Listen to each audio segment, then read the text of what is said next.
사실 킹달러 지금 유지되는 이유가 원래는 금리 인하를 한다고 했는데 지금 안 했을 뿐만 아니라 왜 저가 경쟁력이 점점 더 이렇게 부각되냐면 두 가지 원인이에요.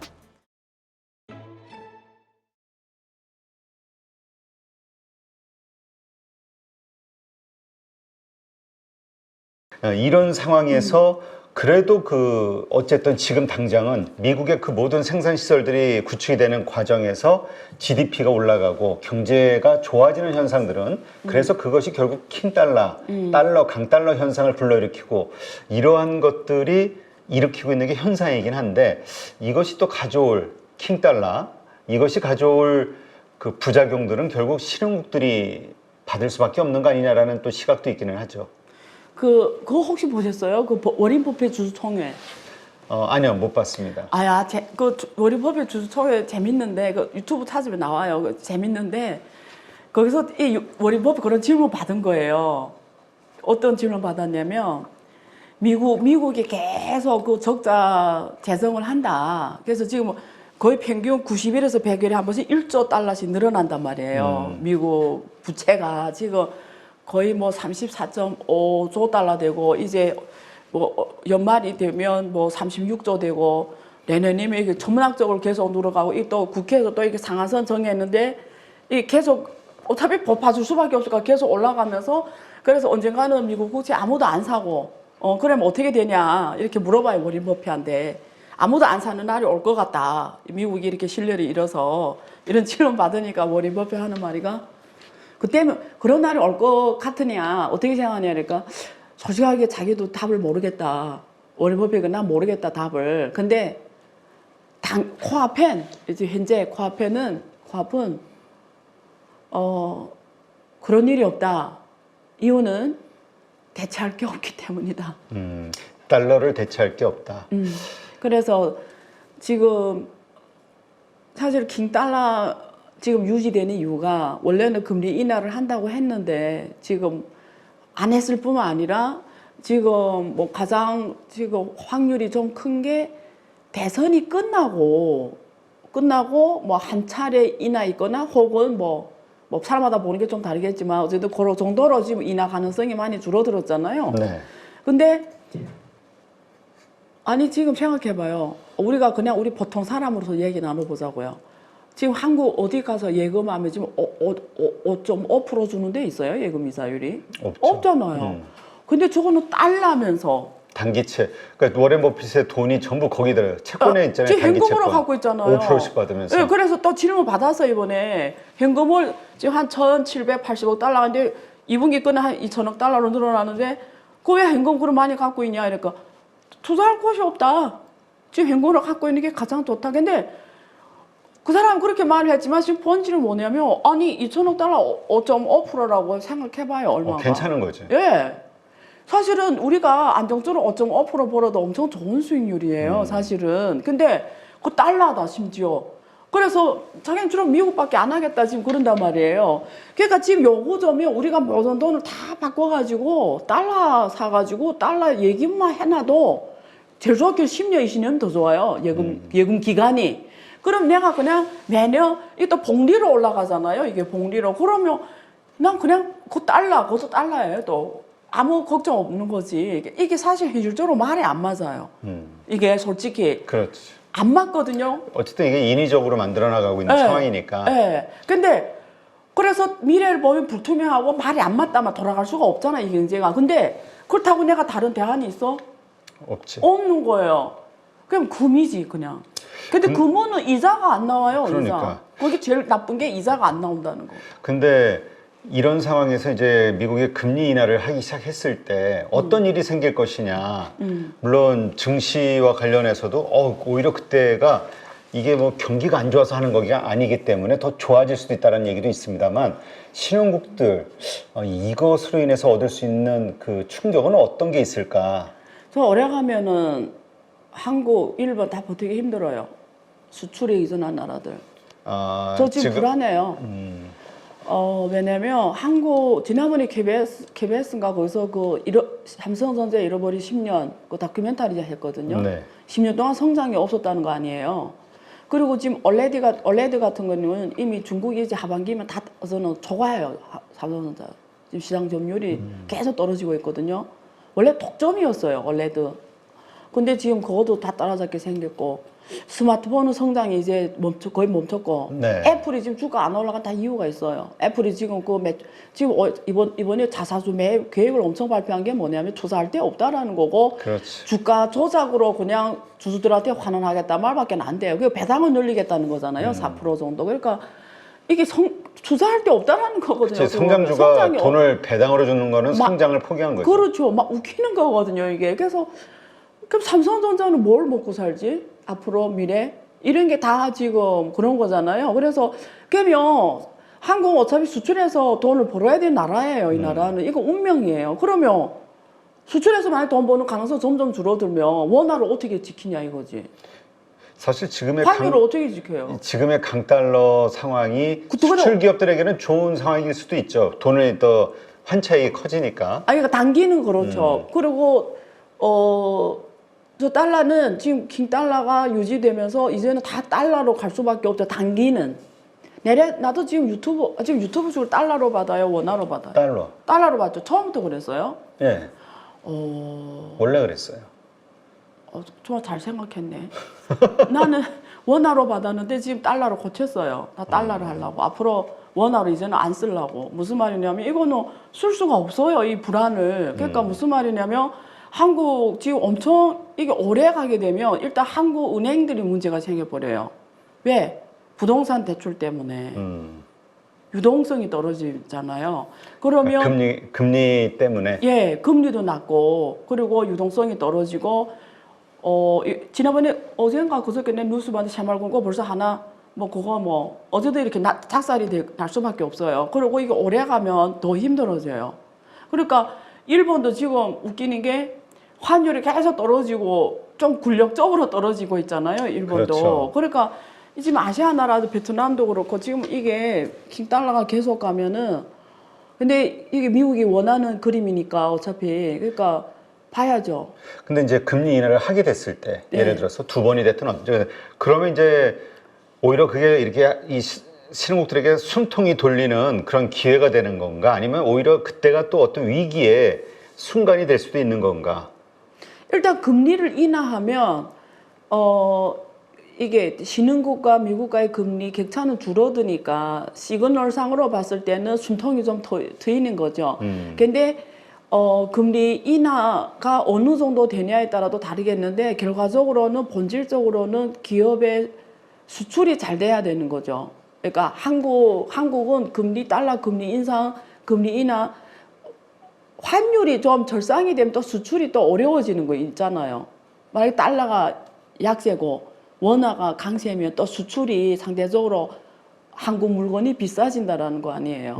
상대적으로. 그렇죠. 지금은 환율이 싸니까 한국 물건이 싸잖아요. 그러니까 일본하고 이번에 수출이 뭐 1분기 좋게 나왔다고 좋아하잖아요. 그거 뭐 1.3%가 올랐으니까 뭐 그거 가지고 막 좋아하는 거 뭐 웃기긴 한데 어쨌든 1.3%가 증가돼서 수출이 그렇다고 지금 좋아하는데 그런 면에서 우리 국민들한테는 안 좋죠. 워낙 싸니까. 근데 수출 기업들은 그런 효과를 받을 수 있는데 만약에 달러가 인하됐는데 이게 달러가 엄청 절하가 되고 원화가 확 올라갔다 이러면 또 수출 기업들은 오히려 반대로 워낙 지금 세계 경제가 안 좋잖아요. 또 미중 갈등으로 무역 전쟁으로 그때 또 트럼프가 혹시 오면은 설상가상이겠죠.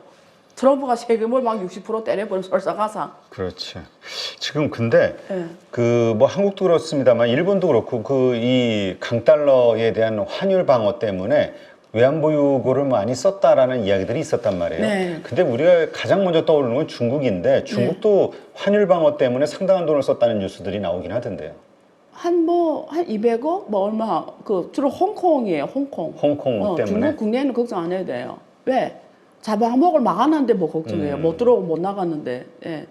홍콩이 폐기제잖아요. 네. 달러 대비 폐기제니까 지켜줘야 되잖아요. 항상 홍콩을 지키는 게 중국을 위한 보역 많이 갖고 있는 이유 중에 하나였어요.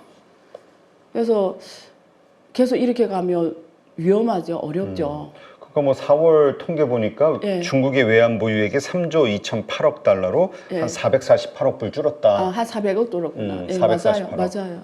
야, 이게 정부 홍콩 때문에 쓴 거다. 그렇죠. 방어에 쓰죠. 예. 이게 어쨌든 강달러 시대, 미국의 어떤 의도가 담겨 있는 거긴 하지만 이 강달러 시대는 일시적인 것으로 봐야 될까요? 아니면 이게 상당히 오랜 기간 지속될 거로 봐야 될까요?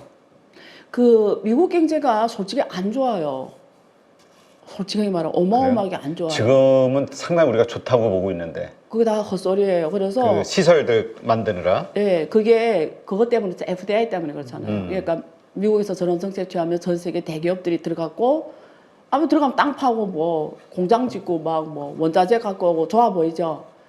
눈앞에 그 뭐 고양이 아웅한다는 그런 말이 있지 않아요? 그런 식이고 근데 이번에 그 취업자 수도 많이 줄었잖아요. 이 예상보다 원래 한 24만 명 생활대 지금 실체 그게 현실이거든요. 그러니까 그 미국 유튜브를 보잖아요. 미국 틱톡 보잖아요. 다 오늘 잘렸다는 거예요. 아마 거기에 뭐 바이러스 좀 생존 바이러스 문제도 있지만 어쨌든 무슨 말이냐면 실제 현장 가봐도 안 좋거든요. 그러니까 전반적으로 소비나 생산이나 이런 것들이 좋다는 게 나는 어디서 나온지를 잘 모르겠어요. 근데 굳이 이유를 찾아라면 그런 이유밖에 없어요. 그러니까 전 세계가 뭐 거기에 지금 가가지고 투자를 해서 뭐 그렇다고 하는데 그게 현실도 그 뭐지 미국 사람들하고 관계가 크지 않아요. 왜냐면 사람 그렇게 많이 안 뽑아요. 삼성전자 서한 가면 사람이 거의 없어요. 사람 많이 안 써요. 미국도 똑같아요. 가서 그 반도체 공장 재봤자 인력 이제는 다 자동화 시설로 다 자동화거든요. 근데 그래서 처음에 한 1, 2년은 좋아 보이는데 난 길게는 뭘로 성장해야지? 그래서 저는 결론이 뭐냐면 세계 경제가 앞으로 상당 기간 점점 안 좋아진다라는 거예요. 그게 제 이 더 플로에서 결론입니다. 제가 요번에 그 일본을 잠깐 며칠 갔다 왔는데 네. 거기 가이드분이 그 얘기를 하시더라고요. 네. 그 일본 정부가 예. 70대, 80대들한테도 계속 일주일에 4일 정도라도 일하라고 계속 이 얘기를 한다는 거라. 특히 이 운전. 왜냐하면 젊은 층들이 줄어드는 데다가 또 맞아요. 이 층들이 힘든 일을 안 하려고 하니까 맞아요. 이 물류 쪽에 사람이 맞아요. 없다는 거라. 맞아요. 예, 맞아요. 그래서 물류가 스톱이 되면 경제가 맞아요. 마비되는데. 맞아요. 근데 지금 중국도 얘기 나오는 거 보면 예. 중국 일자리가 없다 하면서도 또 그런 힘든 일자리는 안 가는 것 같은. 그 정확해요. 네. 어느 나라나 한국 똑같아요.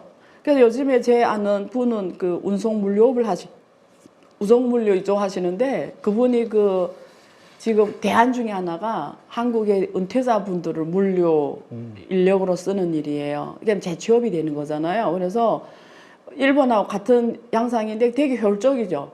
사실 그게 맞는 말이거든요. 왜냐면 이분들이 건강 차원에서도 그리고 한국도 그렇고 일본도 그렇고 이게 나이가 일정 이상 올라가면 지하철 다 무료잖아요.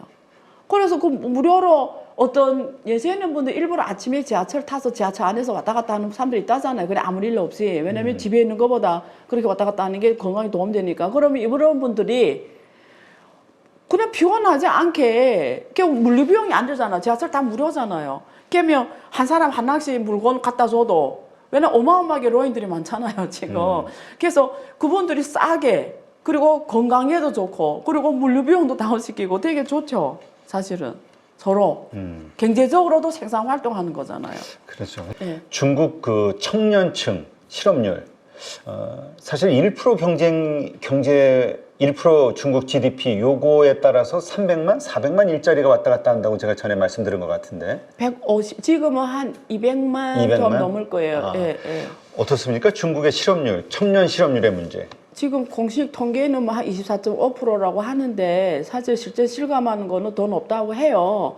근데 확실한 건 청년들이 일자리가 많지 않다는 건 맞아요. 이제처럼 그런 어려운 더러운 일까지 하면은 실제는 되겠는데 앞에서 말한 것처럼 안 한다는 거 아니에요. 근데 대부분 옛날에 어디서 했냐면 IT 기업, 네. 플랫폼 기업, 그리고 요즘에 SNS 있잖아요. 이런 중국말 하면 한국말 하면 유튜브나 이런 거, 중국은 유쿠 뭐 많아요. 뭐 샤오홍수, 틱톡 이런데 그런 걸 많이 하고 막 이랬는데 요즘 이런 것들이 굉장히 너무 치열해서 또 안 좋아요. 이게 별로 수익을 실현하는 건 소수고 대부분은 못 실현한단 말이에요. 그러니까 그럼 얘네들이 취직할 것이 결국 이런 데이터 관련 산업 IT 관련사나 플랫폼 관련사인데 이건 또 사람을 지금 점점 줄이는 다 로봇으로 가. AI 알고리즘 챗GPT 나오면서 이제 사람도 많이 얘는 다 사람 하던 거 있잖아요. 챗GPT로 다 되고 이제는 다 요즘에 AI 알고리즘 좋은 게 너무 많이 나왔어요. 네. 옛날에 사람 10명 쓰던 거 지금 1명이면 돼요. 그러게요. 뭐 일자리는 줄어들고 있고. 예, 이런 건 다 데이터이기 때문에 알고리즘 다 대체가 되거든요. 그러니까 지금 젊은 애들이 선호하고 할 수 있는 자리는 줄어들고 또 이런 막 어려운 더러워 이런 데 안 가고 이러니까 그게 구조적 실업 그다음에 또 정상적인 실업 다 합해가면서 지금 실업이 경제가 또 안 좋잖아요. 그러니까 전반적으로 수요가 줄고 알리바바도 사람 계속 줄여가고 있고 찡동도 줄이고 다 대기업 다 줄여가고 있어요. 계속. 우리가 사실 이번에 예. 쿠팡 실적을 보면서 예. 그 알리와 테무 예. 때문에 적자가 다시 뭐 예. 7분기 만에 적자가 발생이 됐다 이런 게 좀 맞아요. 화제가 되고 있는데 맞아요. 이게 결국 중국의 제조 경쟁력이라는 건 그 저임금에서 나오는 건데 예. 이렇게 되면은 경쟁력이 사라지는 거 아닌가요?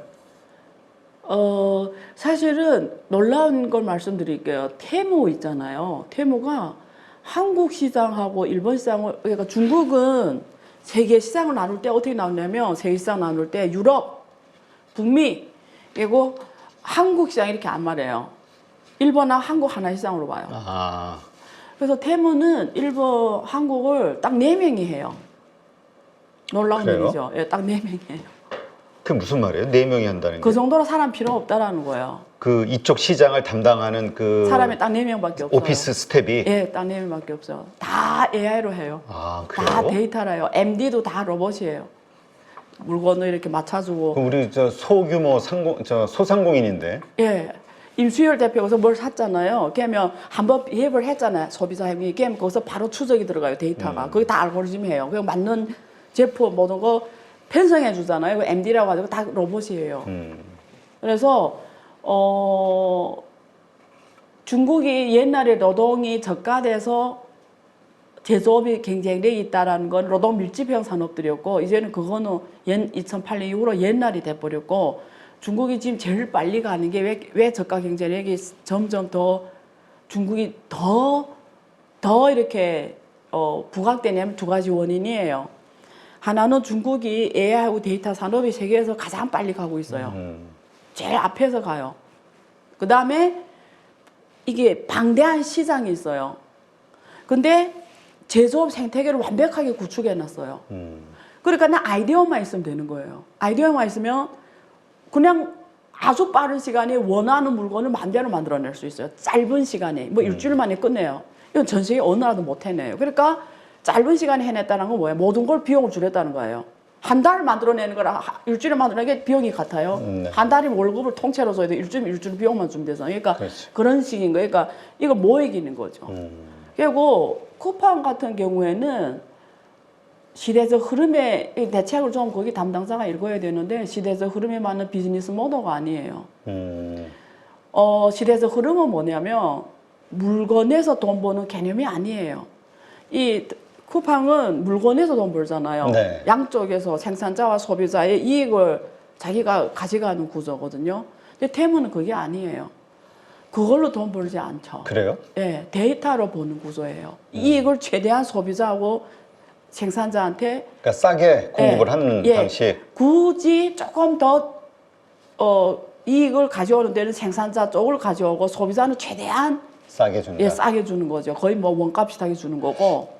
네. 그러니까 상당히 저도 네. 이렇게 이용해 보면은 네. 알리바바보다 훨씬 싸던데 그럼 알리바바가 사실 우리 쿠팡이나 비슷한 비즈니스 모델이잖아요. 예. 그럼 알리바바도 이 전자상거래와 관련해서는 많이 좀 죽었어요, 알리가. 비전이 없다고 봐야 되나요? 그렇죠. 그러니까 우리 중국에서 항상 전자상거래 뭐 1세대, 2세대 이러면 걔네는 어서는 사람 놓고만 로인이고 지금 테무를 뭐 이기는 거예요. 그래서 시가총액이나 모든 면에서 다 테무 중국이 핀도어거든요. 다 이겨버렸어요. 그렇죠. 그러니까 중국 1위 부자가 핀도어 황정이라는 사람이 이제 마윈을 초과할 정도로 바뀌었어요, 순위가. 그래서 이 시대적 흐름에 핀도어가 맞다라는 거죠. 이런 저가 상품을 최고의 가성비로 주는 거죠. 근데 쿠팡 같은 경우에는 마진을 거의 20, 30% 남기는 거잖아요. 마진은 20, 30%. 이런 모델, 옛날 모델인 거죠. 뭐 이기는 거죠. 그렇다면은 이렇게 시대적 흐름에 우리가 이제 각자 아이템도 다르고 하는 일들도 다 다른데 어떻게 시대적 흐름에 내가 지금 역행하는지 아니면 순응하고 있는지를 한번 스스로 점검해 볼 수 있을까요? 그게 정말 좋은 질문이고요. 제가 실제는 제가 지금 현재 가장 시간을 많이 써서 만들고 있는 거예요. 결국은 앞으로 로봇이 그 생각 해보셨어요? 혹시 이건 그냥 질문하는 건데 아까 처음에 질문하셨잖아요. AI 다 대체하잖아요. 네. 그건 동의하시는 거죠. 네, 결국 네. 상당 부분. 그럼 사람 뭘 먹고 살아야 된다고 생각해요? 저요? 그냥 우리 그냥 친구가 얘기하듯이 네. 여쭤보면 아니 그러니까 이제 네. 그러한 여러 가지 바뀌는 인프라들을 최대한 활용해서 네. 머리로 먹고 사는 그러니까 저는 이제 아무래도 그러니까 투자로 먹고 살아야 될 것 같아.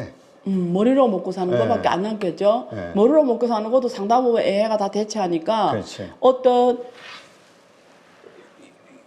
그 표현을 내가 한국어로 정확히 못 찾겠는데 뜻이 뭐냐면 키워드가 융합이에요. 융합. 그러니까 융합도 너무 일반적인 단어 돼서 어떻게 보면 우리가 앞으로 어떻게 살아야 프로젝트 매니저로 살아가야 돼요. 그러니까 어떤 걸 흐름을 딱 보고 여기 자원, 여기 자원, 여기 자원 설계 내가 하고 여기 이렇게 탁탁 붙여가지고 이런 머리가 있는 사람만 먹고 살 수가 있는 거야 앞으로. 거기에 핵심이 데이터예요. 나의 데이터. 그러니까 내가 남들이 없는 데이터를 갖고 있어야 돼요. 근데 그 데이터를 저는 표현을 어떻게 쓰냐면 동족이라고 표현해요. 앞으로 내가 나의 동족을 찾아야만 내가 생존이 가능해요. 예를 들면 중국의 샤오홍수라는 플랫폼이 있어요. 틱톡이 되게 난리 난 거 아시죠? 지금 미국이 죽이려고 하잖아, 네네. 틱톡을. 그게 다 이유가 있거든요.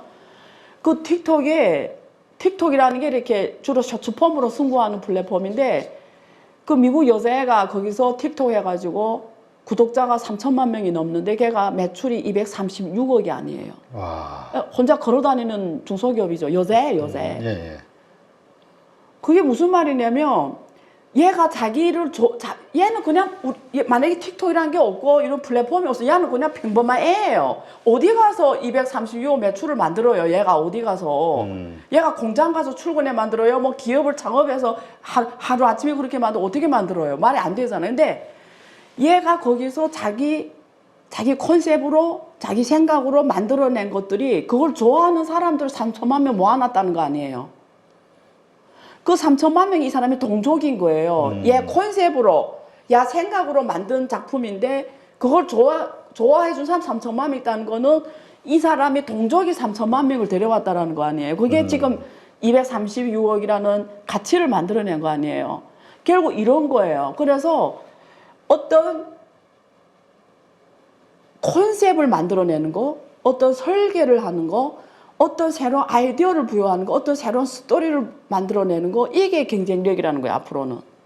여기에 초점이 맞춰져 있어야 된다는 거고, 앞으로 기업들이 경쟁력을 가지려면, 특히 쿠팡 같은 이런 플랫폼 경쟁력을 가지려면, 앞으로는 개인 경제가 극대화하는 시대가 온다는 거지. 그러면 이런 개인 경제가 극대화할 수 있도록 플랫폼을 변해야 된다는 거예요.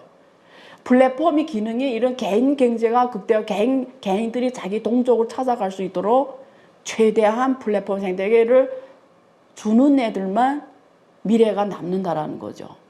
이제 그 물건을 만들어가지고 여기다 20% 붙여서 판다? 이거는 너무나도 옛날 이런 시대 아니라는 거예요, 지금은. 그래서 어떻게 하냐면, 여러분 생각해, 이렇게 하는 거죠. 앞으로 공장이 기업이 어떻게 변해. 예를 들면, 내가 안유하는 사람이 3천만 명이 있어요. 나의 동족이. 네. 그러면 내가 알잖아, 이 사람들을. 그럼 이 개념을 여기다 녹여내는 거죠.